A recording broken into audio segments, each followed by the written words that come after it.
This is Democracy, a podcast about the people of the United States. A podcast about citizenship. About engaging with politics and the world around you. A podcast about educating yourself on today's important issues. And how to have a voice in what happens next. Welcome to our new episode of This is Democracy. This week we are going to talk about the issue that in some ways everyone is talking about.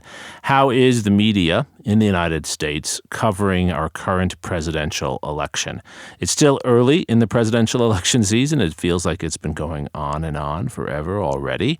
But it's important, whether we like it or not, how presidential candidates are covered, how the issues are discussed, and how the public is informed or not informed about what's going on.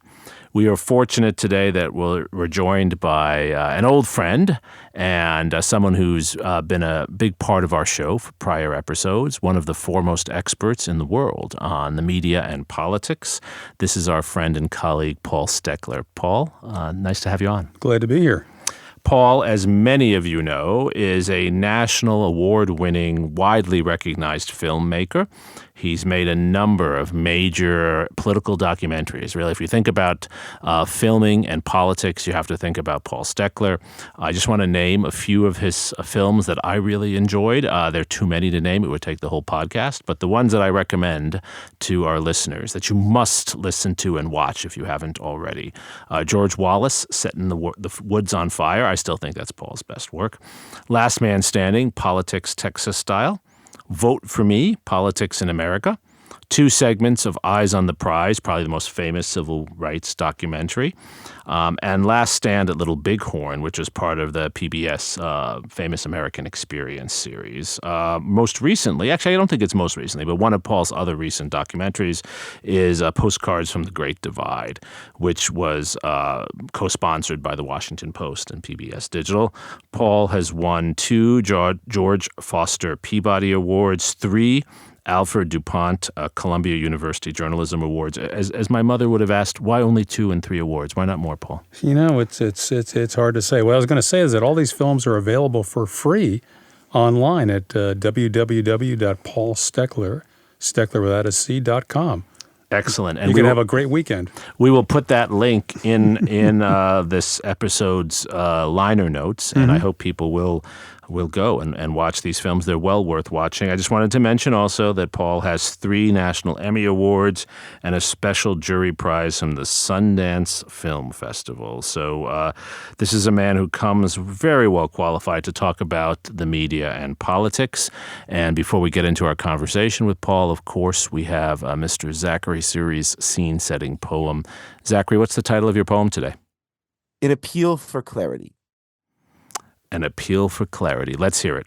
It's clear to me as clear can ever be, as clear as day or as a drop of dew, as clear as falling rain that falls on you, how empty is our precious liberty, how vast what we must cross, a troubled sea, each man content to sit and eat his stew, to fill his pot with luck and shine his shoes, and proudly say he is alive and free. When in the cold men wait without their coat, when underground a child hides in fear, is drowning in the sea a drowning boat, when with your eyes you see in theirs a tear, how do you still not know how you must vote? How do you still not feel what you can hear? Well done, Zachary. I like how it builds to that final line. What is your poem about? My poem is about the stakes of this election and the way in which it seems to be, like every election, I assume, but I think particularly in this moment, to really put in question some of our deepest values as a country and some of our most fundamental institutions. And I think these questions are sometimes obscured in the way that we talk about politics as a sort of day-to-day process, as it always is, but we can sometimes lose sight of the stakes. And that's one of my concerns going into this, what promises to be an only increasingly crazy election cycle. Yes. Paul, is Zachary right? Does the game of politics distract us from the bigger issues? Oh, I don't know. The media is always, focused on the horse race. And the problem for a larger audience is that, a lot of times if you go from the horse race, to the specifics of issues, that's a level of complexity that many people are just not that interested in. Mm-hmm. In a presidential year, many more people vote than vote in local elections or in off-year elections, and a lot of those folks, that vote are lower information voters. Right. And so that there's much more tribalism. Who's a Democrat, who's a Republican, who's a conservative, who's a liberal. Do you like the person? Do you not like the person? Is there a tipping point already so that Biden can't reach people? Trump reached his high level, until the Democrats, start having lots of commercials about reminding people about what his presidency was like and the comments he makes. Who knows? But it's, for most people, it's a horse race. So. And what do you think the appropriate role, not the actual role, but the appropriate role for political reporting is? What should political reporters for CNN, Fox News, what should they be doing? Well, that'd be kind of pretentious for me to give the high view of what they should be doing. I mean, journalists have a challenge, especially in the era of Donald Trump, where much of the stuff that he says isn't true. Right. You could have a continual, sort of like, line underneath him in cable and say, this is not true, this is not true, this is not true. Understanding that a lot of people just don't care, or they won't believe you. It's, there was an interesting analysis I was listening to where, if you remember back in 2016 during the presidential election, Trump's rallies were like catnip. Yep. For the media. They got gigantic audiences. I'd never seen anything like them. They were kind of insane. It was kind of like non sequitur after non sequitur, but it was very bizarrely entertaining. Right. And they just gave him unbelievable amounts of free media. Now, he was also helped by the fact that Hillary Clinton's campaign perhaps was not such a great campaign. But all of a sudden, after helping to give him this platform, journalists were now faced with, he got elected, because nobody thought he was going to get elected, and what are we going to do with somebody who from day one is talking about Armageddon in the United States, right, and the fact that he's had the largest audience for his inaugural when it was actually one of the smallest. Right. And I think Kellyanne Conway said that she had alternative facts. Right. So journalists then began to sort of play around and get bolder and bolder, going, he said this, but it's a lie. He said this, it's a lie. But you're in a position where the American public is so divided, that a lot of folks are just not going to listen to that. I mean, they like the guy.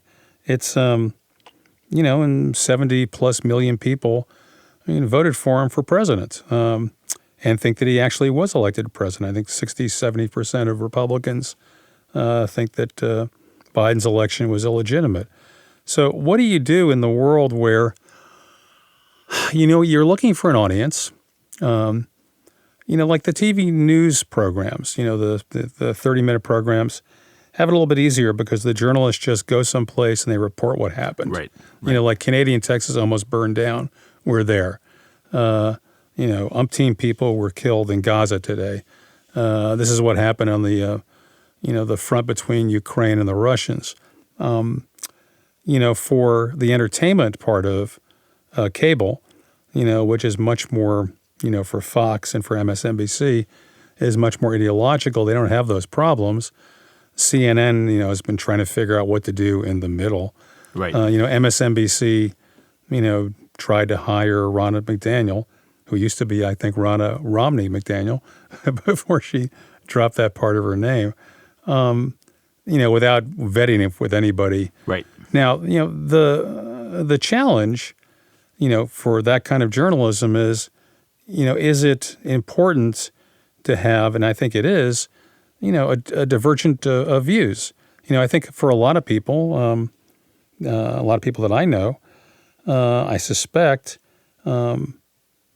they would be surprised when I had a conversation about this yesterday with somebody who was talking about a member of Congress they knew, who didn't like Trump. And he said that he realized that Trump was a threat to democracy, but he's going to vote for him anyway. And my friend asked him why, and he said, that's because Biden is a threat to civilization. Okay, now, we can laugh at this, but it's kind of ridiculous. It's patently ridiculous. Okay, well, but it's, a lot of people actually probably believe that. And it's kind of like, so it's sort of like, what's the responsibility of journalism? I just don't know. It's kind of like... But Paul, there are people who still believe, for instance, that Jews are inferior or that African Americans are genetically inferior, and no one would put them on a standard news network to say that, would they? Well, what if Trump becomes president again? Right. So that's the question. So what do you do when someone says that? What is the journalist's responsibility? To stay silent and make it sound No, like I'm not saying that. But I mean, if you keep saying he's lying, and half the population doesn't listen to you, then that's an interesting challenge. What are the dynamics of this election? I'm convinced that Trump is probably at a high watermark right now.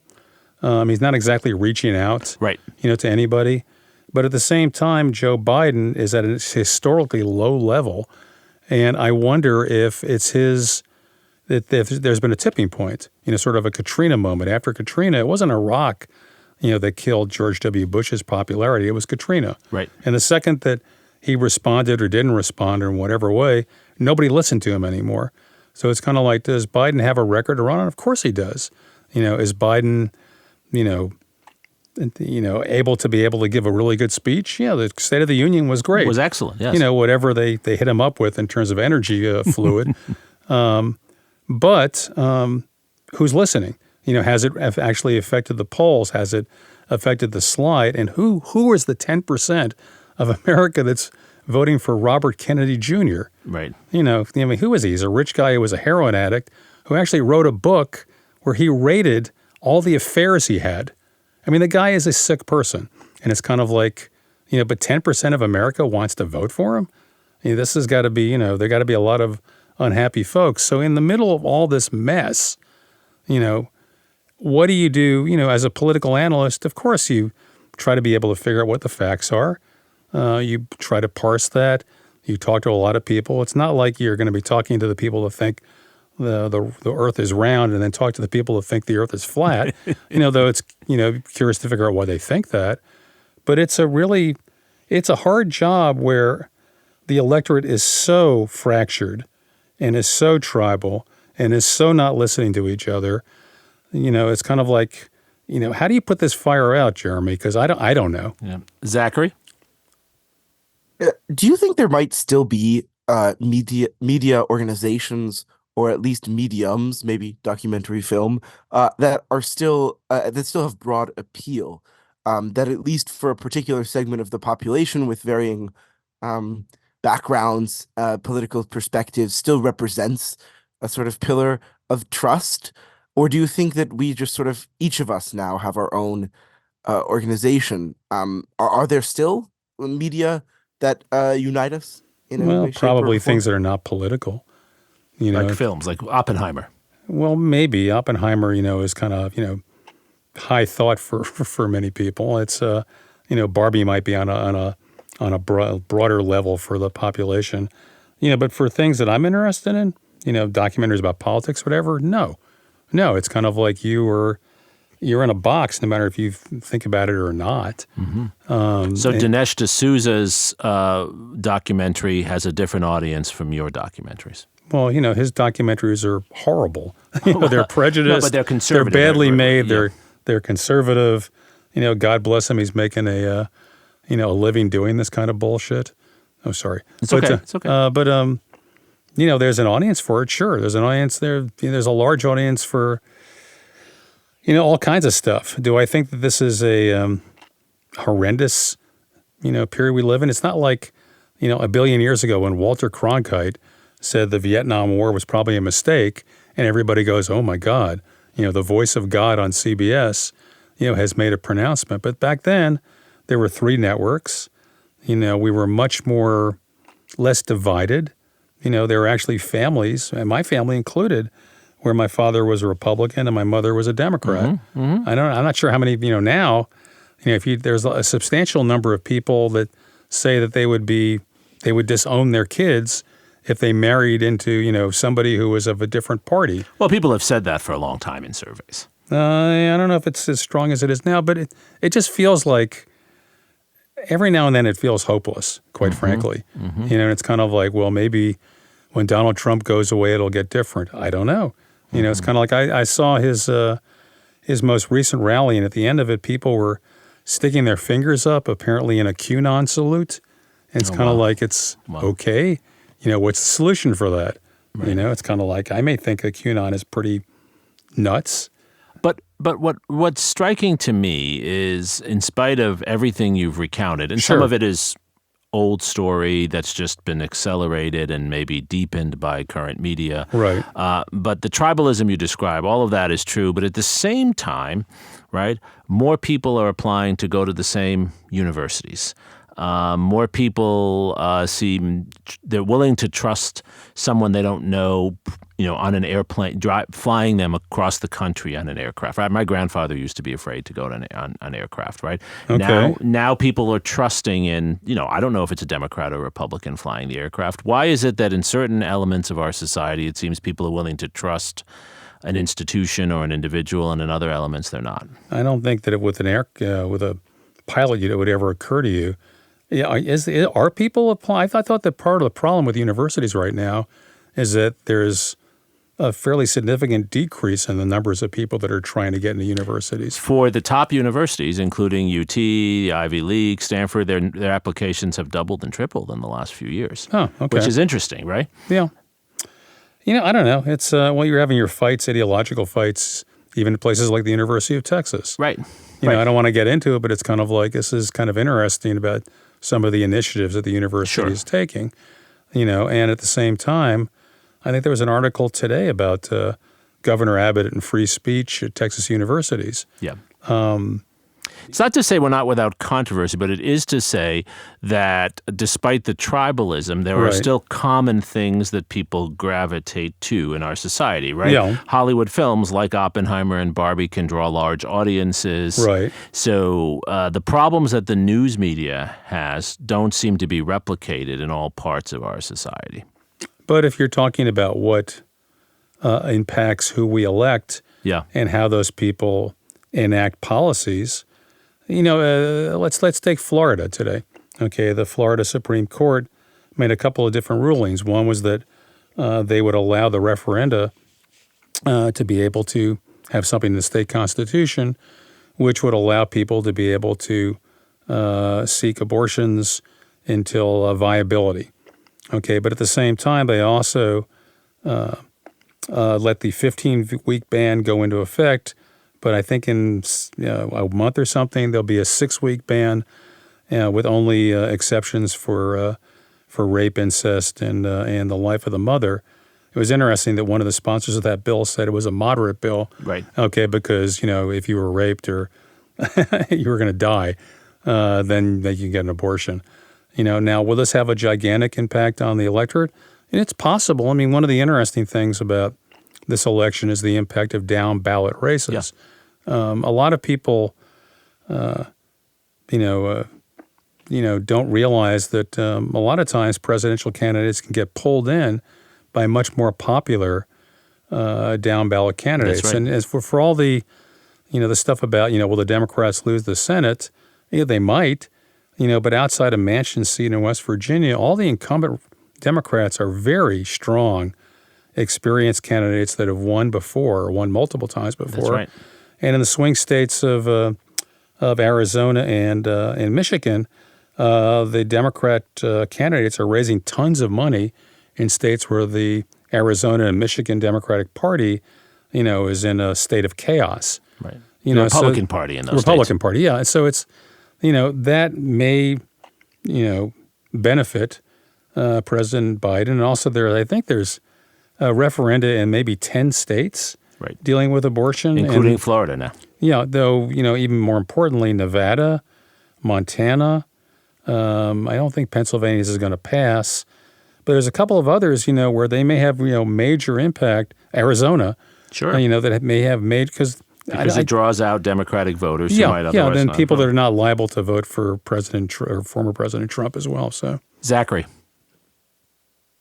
Yes, I'm wondering, Paul, what you make of the coverage of the two candidates' age, because that seems to be at least one of the first things that voters bring to mind when they think of this election cycle, and one of the sort of most perennial complaints of voters.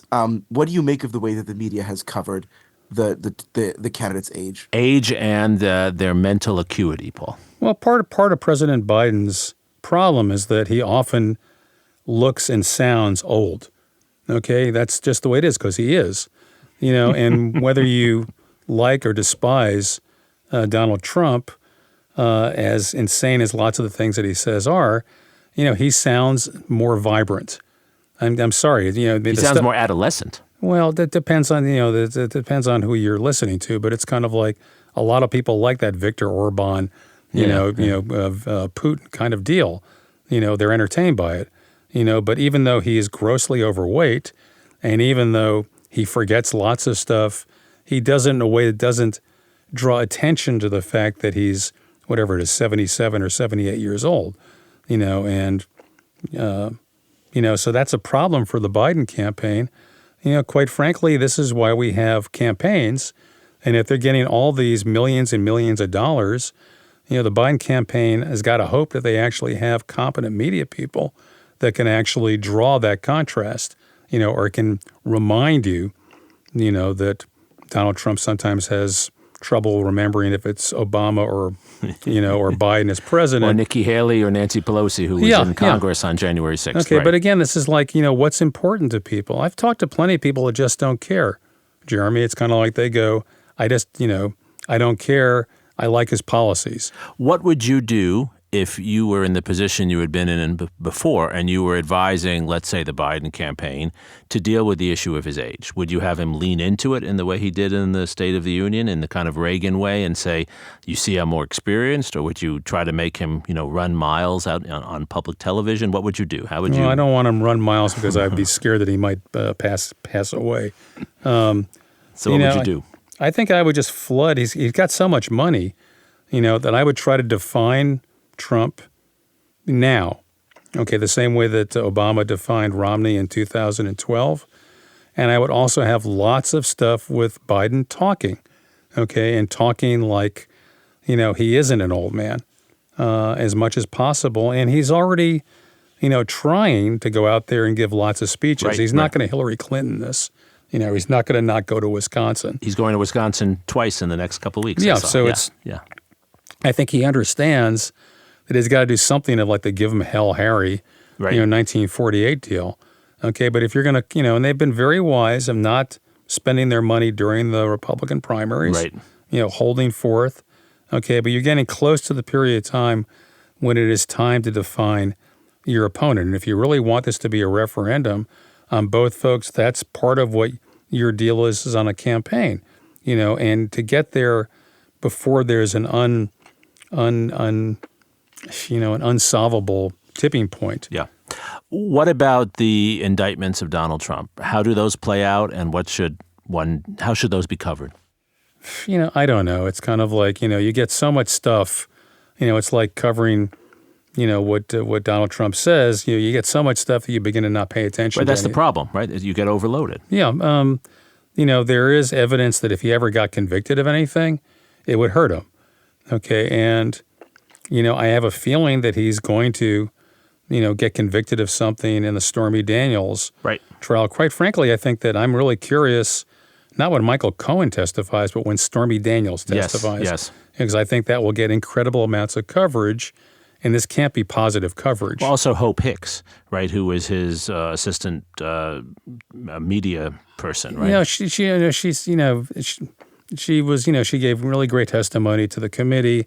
I'm just not sure that anybody who hasn't already made a decision cares. Right. But you think Stormy Daniels will convince people? Of course, like a porn star talking about, her sex life with Donald Trump.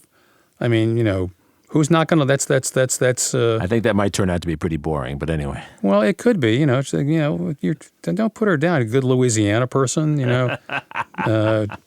Chose a good name. It's kind of like it could be boring. She said he was pretty boring. Yeah. Remember, he liked to watch Shark Week when he was with her. That's right. I've never seen Shark Week. I heard it's great. So my last question, Paul, before we bring things to a close, you've given us a lot of interesting thoughts, as you always do on these issues. One of the things apparently that the Biden campaign is doing, and then also that a lot of media organizations are doing, is trying to reach people, particularly young people, through social media. Right. How do you assess how that's working? You're asking me? Young folks don't watch the kind of documentaries I do, so it's, I don't know, Jeremy, TikTok, definitely not Facebook. That's for like old folks. It's,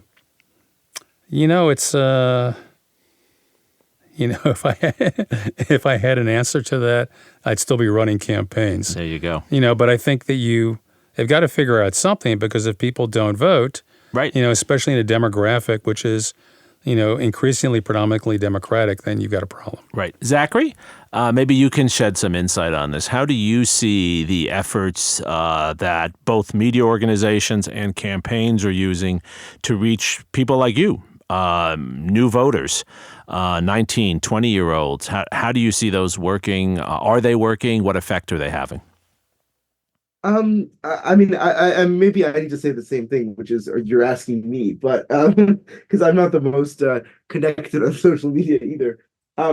But my impression is that the Biden campaign has been learning its lesson very quickly. I think from what I've seen, they did a rather poor job in the sort of first few months of the year, sort of rolling out the campaign social media, but that they've tightened up the work in the last few months and weeks greatly. I think the State of the Union helped to give them a lot of really good clips. And I also just think that Biden will have a lot of opportunities in the next few weeks and months to really spotlight what I think he does best, which is sort of personal interactions with people on the campaign trail. I'm worried that's not getting through, though. I think that it's very easy for young people on social media to become very siloed very quickly, and to sort of only see things about Biden or his campaign or his policies that are often very skewed or are put through a particular political filter or ideology. And I think the real challenge for the Biden campaign when it comes to reaching out to young people is going to be breaking what can very quickly become sort of very narrow political echo chambers. But I think the good news is that I think there are a lot of young people that are looking for someone to speak to them with a unifying message, and to show how their policies can and do impact their lives. And I think Biden has a great track record in that sense that he can brag about, but he needs to do it in a way that appeals to young people and speaks to those issues directly. Right. That makes a lot of sense. Paul, last question to you. You're often very cynical. What makes you most optimistic, if anything, right now? I'm really not sure. It's kind of like I find politics very depressing right now. I don't know how we get past the divisions. And I hope but it'll be an interesting kind of insane campaign, and I hope. But you think it'll matter? You think the media coverage, there is a way to persuade people? It is possible. I'm just not sure. I'm really not sure. Yeah. What do you think, Zachary, or what makes you optimistic? I'm optimistic that Biden can get his message through. I think he has a really strong record to run on. I'm also optimistic that young people will pay attention to this election. As much griping, I think, as there is about the pain of another Biden-Trump election cycle, with all of that, I still think that young people understand the stakes of this election. I do think Biden needs to make those clear. He needs to highlight them in his campaign. But I think young people do understand them intuitively. And I'm hopeful and optimistic that young people will pay attention to this campaign as it continues, and that they will vote. You know, that's a very good note to close on. In a certain way, our democracy depends upon an informed citizenry, as Paul has shared with us today, and as many of us know. Informing the citizenry is more complex, perhaps, than it's ever been. It's more difficult than it's ever been to separate the real news from the fake news. But nonetheless, we have to have some faith in voters, particularly young voters, that they will take the time and make the effort to get good information and make decisions on behalf of what Franklin Roosevelt called the new chapter of our democracy. Every generation, as Roosevelt reminded us, has a role in helping our democracy adjust to the challenges of its time. In the 1930s, it was the Great Depression. In the 1940s, World War II, 1950s, the challenges of McCarthyism and the Cold War. And today, these challenges are challenges of extremism and tribalism, as Paul has shared with us so well. And I think, Zachary, your words remind us, and your poem reminds us, that we have to have some faith. We have no choice. We have to have some faith in voters, and particularly new voters, coming to these issues with the seriousness that you show. Thank you, Paul, for joining us today and sharing your insights and experiences as always. Thank you, Zachary, for your poem and your insights. And thank you most of all to our loyal listeners for joining us for this week of This Is Democracy.